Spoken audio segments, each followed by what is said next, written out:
it's funny how life kind of disguises, like growth with failure and pain with growth.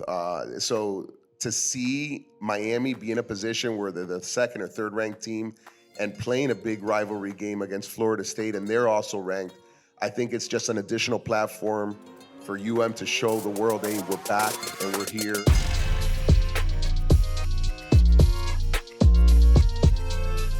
What's going on, guys, and welcome to a Tranquilo sports special to kick off FSU versus Rivalry Week. And I am joined by a very, very special person. He's a member of the greatest team in college football history and the creator that coined one of the most iconic phrases because he said to dominate Mr. Joaquin González. Welcome to the pod, my man. What's up, my man? I'm glad to be here. Thank you for having me. Yes, sir. So obviously, man, we got to go right into it. FSU, one of the most historic rivalries in college football.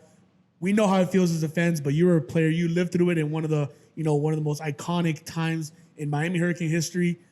Tell me what does this game feel like now that it's here, and how did it feel like when you were there as a player? Yeah, it doesn't get any better from a player's perspective. I think a lot of guys, still to this day, come to Miami to play in this game, to play in these rivalry games.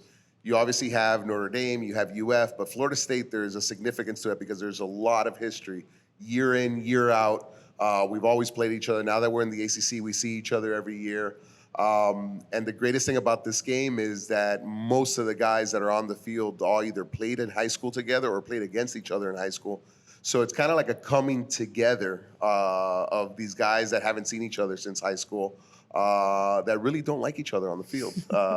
And really just want to get after it. So as a player, it was an intense week. I mean, Florida State week was a no BS week, and I wish I could still be back in the locker room. And I mean, I definitely got to go because we all know the history of when is scheduled to be on the road, they're blasting that war chant on Green Tree.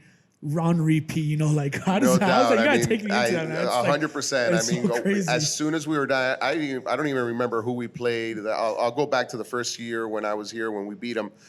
Butch Davis had shirts made that said 10/17/2000, and it was nothing but a black shirt and just had that date. And when you walked in from whoever we played that Saturday, we walked in on Sunday to go over game film. As soon as you walked into your locker room, training room, it was just blasting the war chant. And it was 24/7 all the way through. We got on the bus to go to our hotel because it was a home game. That's the famous Shockey, 2-minute drill that we score and we end up winning, which people are calling kind of wide right three at this point because they had an opportunity to tie the game. But yeah, it got to a point where you really despise that chant, but it got to kind of like second nature where you didn't hear it anymore, kind of like this Chinese torture technique that Butch did on us. But it set the mindset at the tone for the week. And you talk about mindset, tone. I mean, one of the most iconic moments in football history was Ed Reed in the tunnel at halftime saying, "Joaquin said dominate. You guys are already winning." I think at that time by a pretty good amount. And you go into that game, it just so much defines what that team was, and especially in that game, it just 100%. I think a lot of people failed to realize that we were actually up at that point. I think it was 21-13, 21-7. Forget what the actual score was. But going off into that game, that was our senior year, specifically for the guys that were already here. They remember losing to Florida State 47-0, Scott Covington getting hit against the goalpost. And they remember the last time that we were at Doak, Campbell, and we're like, we're going to make a statement. We're coming out here not for a football game. We're coming here for a heavyweight fight. We're going to make sure that we come out victorious. So I think that, Ed at the time had gotten hurt right before half. And he just kind of felt like everybody was more worried about how he was doing rather than let's go get the job finished, right? And I think you could see the passion in Ed's voice. And, being a team captain my junior, my senior year, I broke down. Every time that we would go out for pregame warm-up, we would come back into the locker room. So the last time that we got to address the team together before everybody kind of went on their way was when we would break down right before going into the locker room, before coming out to start the game. And it was always to dominate, and it would go dominate on three, we will F and dominate on three. And it got to the point where I would say it so hard and so loud that I would actually spit up blood from my throat of how hard I would say it. That's how passionate it was. And it wasn't just for Florida State. It was every single game from the moment my junior year when we lost that game against Washington, we never lost again for quite some time until the infamous flag game against Ohio State. But it meant that much to the guys. And, you talk about meaning a lot. I mean, obviously, you look at the last couple of years, probably over the last decade, it was either FSU is good, UM's not that good. Vice versa, UM's really good, FSU's not where it is. You come into this week now, you talk about making a statement. I mean, this is the first time, at least in a pretty good amount of time, that you see both teams having really good squads. Going on the road for the first time. So you talk about making a statement. I mean, what is the implications in this game, looking at this Miami Hurricanes team that's already showed, kind of that fierce, competitive, dominant nature that, wouldn't say was lost, but you feel like you kind of lost in what it meant to be a Miami Hurricane. Yeah, I think that obviously Miami has gone through its own trials and tribulations. First off, just trying to find the right coach that fit the right, culture for the University of Miami, and they've definitely found that in Mario. I think nobody embodies football more than him as a coach in the organization, the passion, the love, the effort that he brings to the organization. I think that's important, and that you're starting to see that. With Florida State, they had one job to do last week, which was to beat Virginia, to make this game a little bit more important to the rest of the fans. Yeah. It's definitely important to It's a big rivalry game. But I really don't care what Florida State has gone through. It's really all about us. I mean, we're in a key year in Mario's rebuild of the program, and it's kind of like the paradox of life. It's funny how, you have to fail in order to succeed kind of thing, and people kind of know that. It's funny how life kind of disguises, like growth with failure and pain with growth. So to see Miami be in a position where they're the second or third ranked team and playing a big rivalry game against Florida State, and they're also ranked, I think it's just an additional platform for to show the world, hey, we're back and we're here. And, it's taken us a while, but we're doing it the right way. And I'm excited, not only for this game, for the rest of the future for the University of Miami. And kind of building off that, obviously leading to this point, we're number 3 in the country. We have a chance to now kind of make our stamp on college football. Kind of going back a little bit, we talk about, just, what Mario has built. And this is a question I was always thinking about leading up to this, was like, it felt like the identity of wasn't lost, but like we said earlier, was like the tree was built, but the roots have been trimmed down. Like the roots are always there, but like the trunk had been built down. I mean, from your era to now, the middle section, now you're getting back into this era where you kind of see that Miami Hurricanes culture come to life. I mean, how hard is it to kind of, reignite that culture that, was always there, but now it just kind of, I think teams take the identity of their leaders, and that not only just in the players, but also in the coach. I mean, you look at Mario. I mean, Mario is as intense as he comes. Mario will never ask you to do anything that he won't subject himself to. So Mario is literally the first man in the building, the last man in the building. Like, I know that. He is not going to ask you to do something that he will not do himself, and that's the same thing for the coaches, and he expects that from everybody. So that accountability, and that I don't think was there in years past. That was missing. So to have a guy that's going to hold these guys accountable and going to bring in the talent, keep the talent, and really kind of develop these guys. I mean, you look at our offensive line and our defensive line, just those 2 units alone, Jesus Christ. I mean, you could run for 5-6 yards, buddy. Hey, man, you know what? And once I get moving, give me a little bit. I can get moving. We'll give you a 9-yard head start instead of a 7. Don't put me 60 back. Put me like under center. I'll go. I can you do the tush push. There we go. Let me tush push for a little bit. But no, man, you talk about it. I mean, like, it's, being an offensive lineman, I played offensive line in high school. Obviously, college football, you don't talk so much about trenches, because trenches, you really think about NFL, the trenches need to be strong.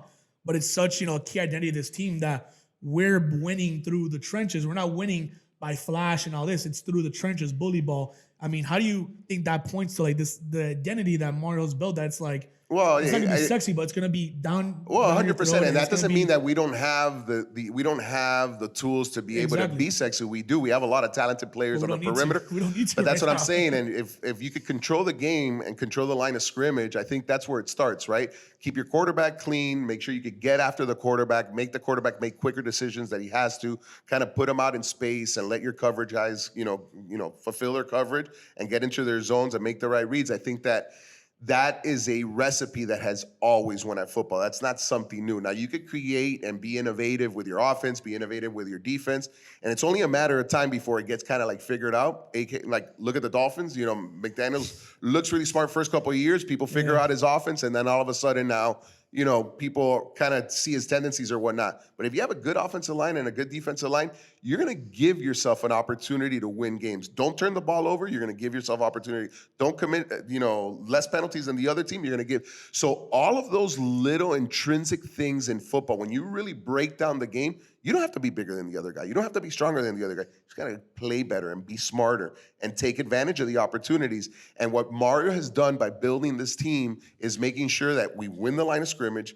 We're going to keep the ball. We're not going to turn it over. We're not going to, shoot ourselves in the foot. So if you take care of that, we have enough talent to win every single game that we go up against. And with the added value now that this weekend it's Florida State, and we want to make sure that we take care of business. And I think the coolest thing about Mario is that, like, he was there when you know what it's supposed to look like. You know what it's supposed to feel like, what the room is supposed to feel like, and all that. So I mean, going in, to seeing what he's built. Obviously, you see the offensive line, you see everything. Do you think that's just him knowing what it's supposed to look like, or it's him knowing that, like, if we're gonna win, it's gonna have to be this way. It's gonna have to be, playing trench ball and just winning just by leaning on you. I think some guy said gravity is gravity. Yeah. So I don't think the recipe is like a big secret. Yeah. I really don't. I think that the work ethic it takes to get it's difficult. It's hard. It's not easy. You have to sacrifice. You got to have, 80, 105 guys that are on the team sacrificing and making sure that they have each other's back. So getting that buy-in is probably the hardest part, because the recipe, you have to bust your ass in the offseason. You got to run 110s. You got to lift. But if you could get guys to do that and kind of manage themselves, where if you're waiting for the coach to be your motivator, he could only take you so far. You got to bring guys into the building that are self-motivated, and guys are going to hold other people accountable, because the coach is only with you for a certain amount of time. And then when you're off on your own, are you making the right thing? I look back now, my son being on the team, and I was having this conversation with him. I don't remember a single time. I was there from 97 to 01. We won our national championship, but I don't remember a single instance from 97 to 2001 where in everything we did, we weren't thinking about how to get better as a football team, whether it was going out to the sandbar for a white trash bash and drinking. I mean, yeah, we were drinking, having a good time, but it was like, we had just come from a workout, or we were going to a workout. In the summer, we would go fishing. It's like, oh, we had just pulled the sled in the morning before going down to the Keys, or we were getting back to get. So it was always all about football. Football was first. Everything else came second. And we knew that. We identified with it, and everybody bought into it. And I think Mario's brought that back into perspective where, hey, it's football first. Everything else comes second. And when I say everything, NIL, because it's a different landscape in today's world. But without a doubt, it's football first and doing the right things. It ain't a secret, but it's amazing to me how many people don't realize it. And I think, you're talking about those guys, not the coaches, but the players. I mean, you see guys like the Ruben Baines, and even on the offensive line, the Enes Coopers, who is just, Marquise Bell, which is super tiny. I think he's like 7 feet tall. Yeah, Marquise Bell, 7 feet. Francis Mayagoa. Yeah. And, even the guys that we brought in, I mean, they're all buying into this those guys are big. Those guys are big, super athletic, and they are extremely smart. These guys are football smart. Yeah. Like the calls that they're making on the line, I mean, you get a different perspective having played the game, and also then seeing the game from the sideline and hearing some of these guys pick up coverages. I mean, it's just like, wow, man, it's amazing. I look back, I talked to, Brett Romberg, Sherko, Brian. I was with Brian at the UF game, and I'm like, Brian, you'd probably be the only one that could probably still play on this offensive line. These guys are huge. I mean, I look at Enes Cooper or Marquise Bell, and I'm just like, Jesus Christ, bro. I want these guys to be my bodyguards, bro.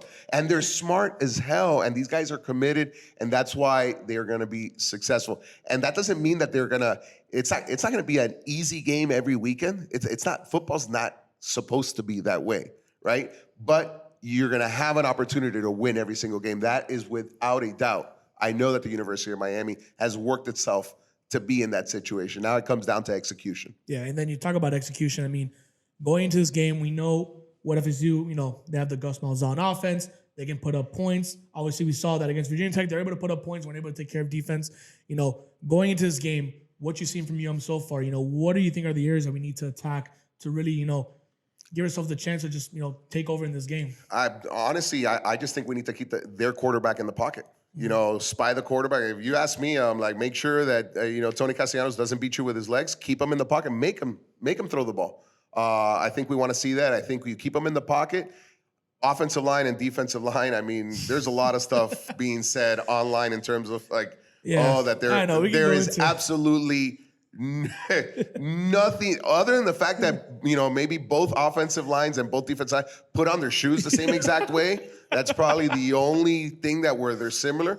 But there's no doubt the level of talent is completely different across the lines. So I think that, the keys to the game will be that. And make sure, like on offense, we take care of the ball, make sure that we stick to our game plan, which is the sound running game, because everything builds off of that. And then on the defensive side of the ball, keep Tony in the pocket.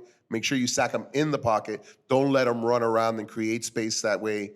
Wide receivers get open, people drop off of their coverages or take advantage of our zone coverage in certain spots. I think that'll be the key to the game on the defensive side. And I think the most interesting thing that I've kind of read about this game is obviously FSU's coming off a loss, but it's our first, game on the road. So combining the FSU's coming almost like you would call it revenge, and we're the next week, whether that's good or bad for them, I would say it. I mean, in this type of, if you were telling me that it was maybe an opponent that we don't play on a regular basis or whatnot, but even like UF came in here with 2 losses. I mean, they're a dangerous team. Mm-hmm. They really are. It doesn't matter why, because it's a rivalry game. Both programs do not like each other. Florida State, it's the same exact thing. I will give credit to Florida State in this is that, from a player's perspective, I don't think any of the old heads from UM, myself included, really respect Florida. We don't. We want to beat Florida, and we want to beat Florida State, but I think that there's a certain level of respect for Florida State because they're the one team in Florida, or marquee team, you would say, from back in the day, which is UM, Florida State, UF, that actually never shied away from playing us and have played us, year in, year out. And they've won their fair share. We've won our fair share. I think that we're up in the series probably 3, 4, 5 games roughly. So we got that on them. But there's a certain level of respect. As much as we don't like them, I think there's a mutual respect where when we play the Gators, we really don't care for them, man. And to us, it's a little bit different when it comes to them. I think people are saying that this might be the last time you see the Gators for a little bit. Oh yeah, there's nothing on the schedule. But I mean, going back to your days, obviously, these guys, a couple of these guys are making their first time going to Doak. Hearing that war chant live. I mean, what was your experience kind of going in there for your first away game on the road and kind of experiencing that in that environment? I enjoyed playing away a lot, probably just as much as playing at home. There's a lot to be said when, your backup is against the wall and people are rooting for you to do poor and you do well.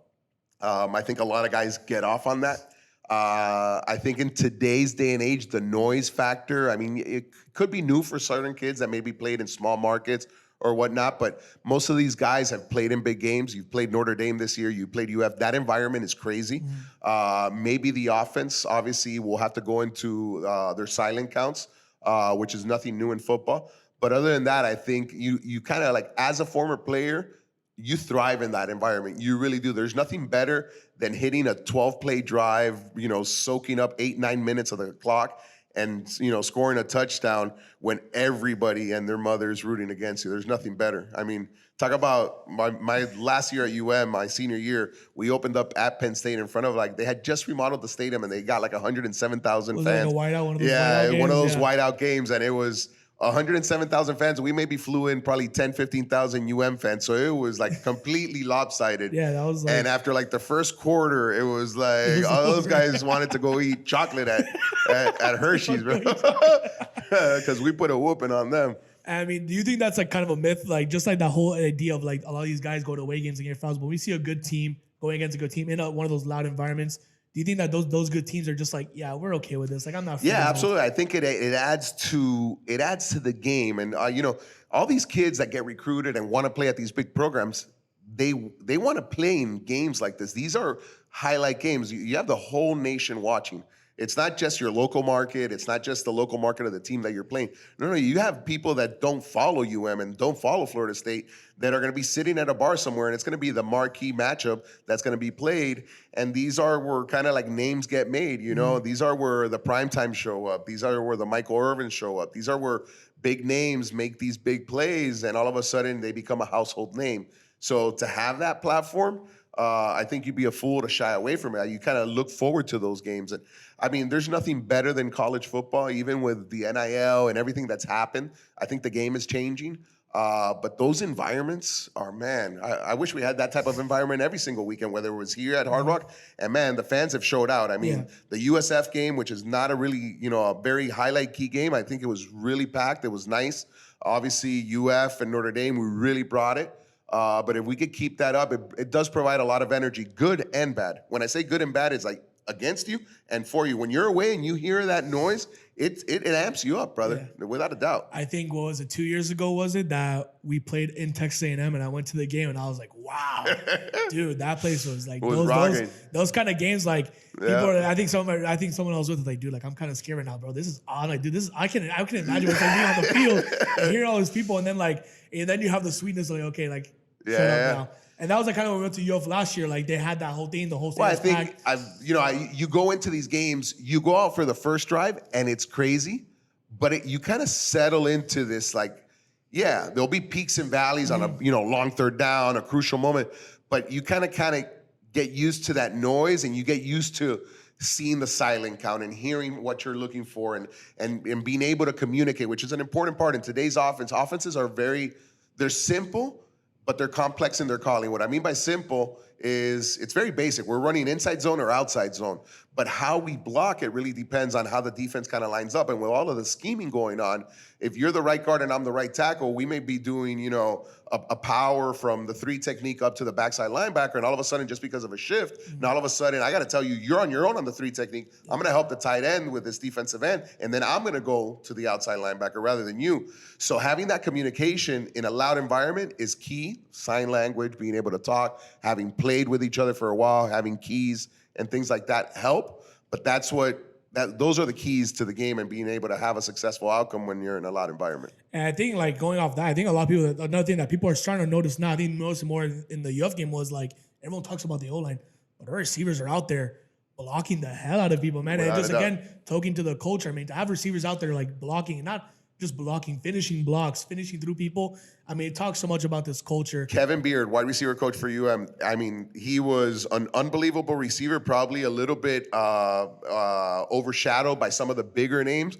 But, I mean, you look at the history books, I mean, he had a ton of yards for the University of Miami, but where he cut his teeth is the reason that we had Portis, McGahee, Najee Davenport, Frank Gore, Edrin James, all these guys run for all these yards after they broke the second level is because guys like Kevin Beard were blocking. He understands that value. And having him back in the wide receiver room, to me, is amazing because KB, they ain't nobody like him, man. He is a carbon copy of C.J. Johnson, which was his wide receiver coach when he was at the U. And he was all about, if you ain't touching the ball, you better make sure that you're blocking. And that was priority number one. Like, if the ball wasn't coming to you, you better make sure that your ass is blocking. I don't see you on film lollygagging. And it's funny, I was watching the Monday night game, and not to call anybody out here, but, A-Chain broke a run that if Waddle would have blocked, it would have been to the house. They didn't need it at that point, but that was like, again, those are things that I look at the game is looking at people's efforts, because you don't have to coach effort. You either give it or you don't.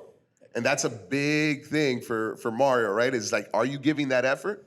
So having KB there to reiterate that to the wide receivers, I think is. I think one of the rising stars in his team that maybe wasn't the biggest recruit coming out of high school, but Malachi Toney. There's a reason he's out there, and he's our number one guy right now on the receiving end, because I mean, you see the kid, he's a freshman, maybe not the biggest dude. 17 years old, bro. 17, just turned 18 years old, and he's out there blocking like a man, dude. So it's super impressive. But going off coaches, I think another coach that right now is probably salivating at the mouth to go up against his offense is the addition of Corey Heatherman, kind of reigniting this defense. 100%. From what you've seen, seeing how his defense has performed so far. I mean, what do you think he's just kind of added to that defensive run? That just now, it's not so much that we're out there tackling, like we're ganging up and we're violent and we hit. Like that's how you took the words out of my mouth. From the first game, from the Notre Dame game, what I notice is guys flying around, the amount of effort. And guys are violently getting to the ball, like you said. I mean, it's like the hits that they're putting on guys. It's not only the gang tackling, but they're coming there with a purpose. And I think that was something that was missing, whether it was scheme. Again, I don't know what it was. I just know that whatever we have going on, it's working. It also starts with a strong defensive line. I mean, again, if you're a quarterback and you have 4 or 5 seconds to throw the ball, brother, A clean pocket's a clean pocket. you're going to be able to throw the ball and be successful. Yeah. But if you got to get the ball out of your hand in 2.5 seconds, then, there's not a lot of room for error. Yeah. You better throw into tight windows and things of that nature. So to have guys, when you do that, or even running the ball, coming in from a safety position or the corner and getting your nose dirty, it is awesome to see. And let me tell you that it ignites. It's contagious. You see a hit like that, and we used to say that back in the day, even on special teams, wherever you're at, it only takes a spark to start a forest fire. Never forget, one of our coaches saying that. I can't remember who, but it was like, it takes a spark to start a forest fire. And all it takes is one big hit. One hit where everybody's like, shit, I want to be part of that. Like, Yeah, I want just to want taste. lay that wood. So, and it gets contagious, and you're seeing that more and more in our defense, and it's awesome to see. I think it's been super impressive also how he's been able to rally. Obviously, a very new look defensive backroom, but those guys have rallied around Jacoby Thomas. 100%. Big sack against Lagway, hit the Ray Lewis. But it's moments like that, those igniting moments. And then, I mean, we can talk. I think this guy can be a part of himself, but I mean, I don't know if you have, but I cashed my ticket for Ruben being Heisman. I mean, that guy is right now just playing at an unbelievable rate. And I mean, people are just, I think, I try not to stay on Twitter because these guys are just tweeting, but they're like, yeah, we have 8 Ruben Baines too. And I'm like, okay, dude, like, relax. I mean, Ruben's a special cat. He's a special cat because he is, the best word to describe him is like from whistle to whistle, he is such a violent person. But after the whistle and, before the play gets going, he's so smart. I mean, the guy really knows how to break you down, and like he understands the down and distance. He understands his body position, and he's just not rushing the edge to just run around the edge. I mean, he literally stops at 2 or 3 yards once he's gotten that edge to kind of peek at the quarterback and see the depth that he's had to then work on his second move, which is impressive for a guy his size and with his athleticism. Man, it is awesome to see, and no doubt should be in the conversation for a Heisman winner. Kind of going off him before we kind of get a little bit more into the game, I feel like Ruben Bain was one of the first people that Mario Cristobal, when he first got hired, I think like Ruben Bain was like the guy he needed. And it's, seeing him now, I feel like he's like the real embodiment of what it means to wear that 100%. emblem on your helmet, just the way he goes about it. And then we all saw the notebook after the Notre Dame game. I mean, like, if you're a D lineman, like I'm as a fan, I see my D lineman writing stuff like that, the same way Ness Cooper sits and watching the team come out of the tunnel, seeing Ruben Bain, and now you see other players coming feeding into that. So it's like, 100%. He's like that embodiment just around all teams. Then, on the offense side, you have Ness Cooper, you have him, Ruben Bain, but I feel like everyone just kind of feeding into that nasty 100%. Mentality. Bro, I used to be, back in the day, we had KC Jones, which was our center, and then we had Ty Wise, and like I'm getting redshirted my first year, and I go to my first away game, and I'm just kind of sitting there with Martin Bibla, and I'm not dressing, I'm being redshirted, so I'm just hanging out there, and I'm seeing like our center, and all of a sudden you get like a copy of the media guide for the game that you're playing in on top of your locker, and I'm seeing this guy go through like the pages and picking out the defensive line, and he's ripping out their pages of their pictures, and like sticking them in his mouth, and I'm just like, Jesus Christ, bro. It's like this Lattimore program moment, but that shit's awesome, bro. It fires you up, and I mean, you can only imagine how these guys are firing themselves right now going into this week. I think this podcast will come out on Friday. The game will be the day after, but I mean, you look at the Canes right now. We're having a lot of success, but you're in a position where you're at the top, right? Number one. A lot of people arguing should be the number one team. How hard is it to play teams when you know that every team that comes along is going to try to play spoiler against you? Yeah, I think you play from a different position, right? I personally, I rather be kind of like the quarter horse. I always enjoy come from behind because you know exactly what you need in order to win rather than being in the front and not knowing. And it takes a special character trait to show no limit to where you can go and not look back. Let them give you your best. But if you stay true to football, every drive should end up in a touchdown. Every drive. Every drive on defense should be a 3-and-out. Until you don't get that, there's still room to grow and there's room to be perfect. And that doesn't mean that you have to be perfect, but just reaching out and trying to go for perfection, that's how you get excellence, right? And it sounds corny, but if you could get the mentality and the psychology of the team to really buy into that, it's like, don't look back. It doesn't matter we're playing Florida State this week, whether it's Stanford, whether it's whoever it is in the coming weeks, it really doesn't matter. It's how good can we get at running our playbook on offense and running our playbook on defense. If we stick to that, there's nobody can catch us because we have the talent, we have the size, we have the smarts, we have the heart, we have the effort. It's a matter of just you versus you. We were able to make that distinction, and we had the guys that had been here a while. I mean, a lot of people fail to mention that a lot of the guys in that 0-1 team had been here for 3-4 years.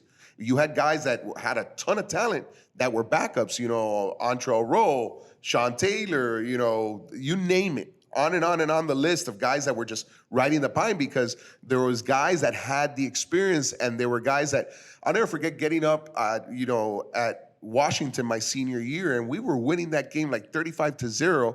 And I remember in the third quarter getting the whole entire team. I'm like, don't you ever forget that we lost to them at Washington.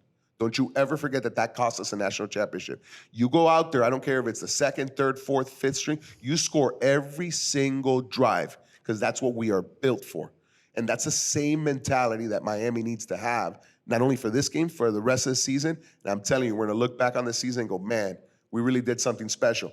If you start looking and going, oh, well, they don't have a great defensive line, that's when you get shocked. And then all of a sudden you're panicking. It's the fourth quarter, you're down by 7. No, bro, just kind of buy into what you're built for and what Mario has built you guys for Alex Mirabal, all of those coaches, what they've built you and what they've trained you for, and we're going to be okay. So we got to go against FSU and score every single drive we have the ball. That's the plan. I mean, is that not the plan? If That's you're a Miami fan, the plan is to score drive. every single drive and get a 3-and-out every single drive. Until you don't get that, then there's still a lot of room to grow. So the beautiful thing about sports in life is that, I mean, what sports have perfect games? Obviously a pitcher could have a perfect game. That's pretty good. Well, hey, what can he do better? Well, he could probably do it with less pitches. Yeah. You know what I'm saying? There's always ways to improve. There's always a way to do better. But when you focus on yourself, you really take away all of the noise, and it's hard to do, brother. Yeah. Especially in today's day and age with social media, the girlfriend, the baby mama, the side piece, the this, the that, and know that I'm getting my tattoo and my NIL money is coming, and I want my platinum chain because I have the Jesus piece. All that bullshit is bullshit. I just hope. I'm not in that locker room, but I just hope that the leaders in that locker room don't let that noise derail what could otherwise be a very special season. Very special season. Because I will tell you this, everybody talks about the 2001 team being one of the greatest teams in football history, great. I will tell you this, none of the guys in the 01 team knew that we were the greatest while it was going down. It was only 5, 10, 12, 15 years down the line that everybody started saying that you're great. Okay, we knew we were good. Like, don't get me wrong, obviously we won the national championship, but while we were there, I never said, bro, we're the best offensive line in the history. No, we're just doing what we love to do, and nobody liked to lose. Nobody likes to lose, but we really didn't like to lose. Like, no, bro, it ain't gonna happen. So if you could get the guys buying into that, bro, these guys have so much more than what we had. They have so much more across the board, every single position to do and be special. And I can't wait to see it. So going into this game, right, we'll finish out talking a little bit lastly about the game. You have the coin toss. Are you getting the ball and you taking the ball and scoring on that first drive? Absolutely not. I defer. Let them play offense first. Yeah. Let them play offense first. All right. Yeah, I think that you don't change anything up, bro. Fair enough. You don't have to do anything special. When I say you don't have to do anything special, we opened up against Florida State with a surprise onside kick. Not the year that we won, but the year that we lost, and we actually got it.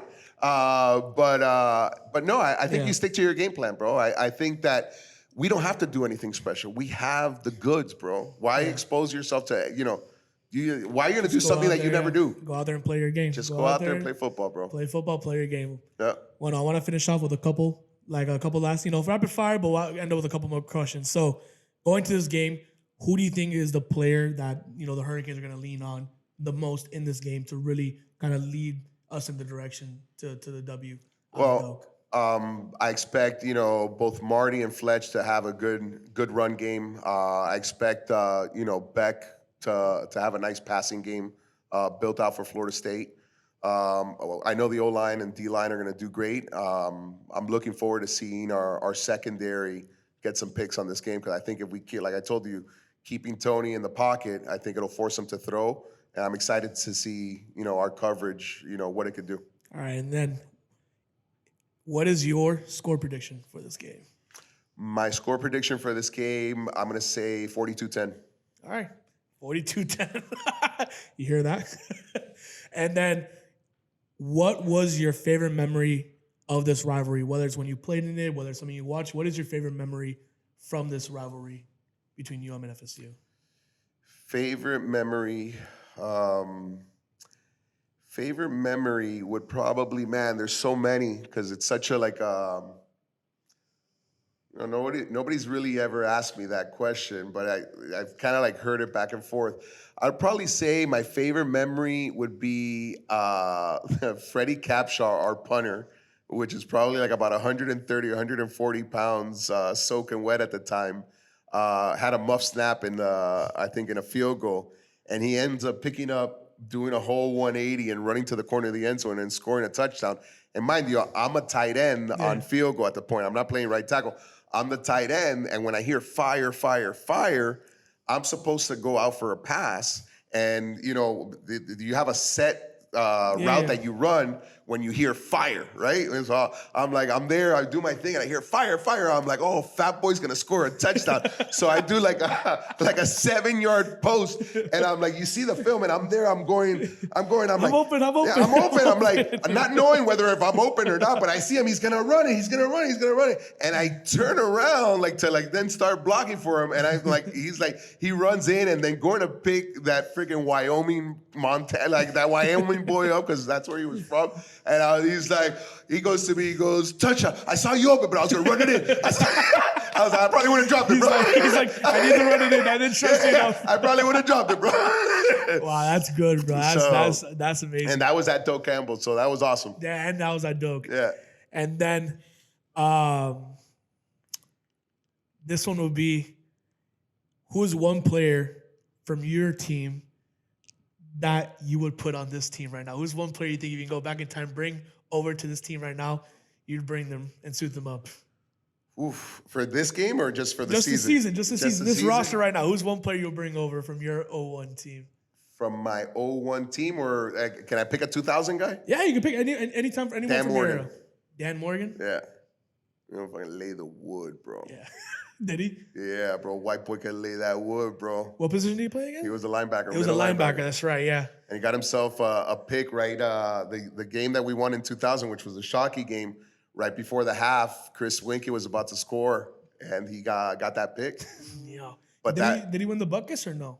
Yeah. He won the Buckus, and he got drafted in the first round by the Carolina Panthers. He's I want to say he's the GM for Carolina.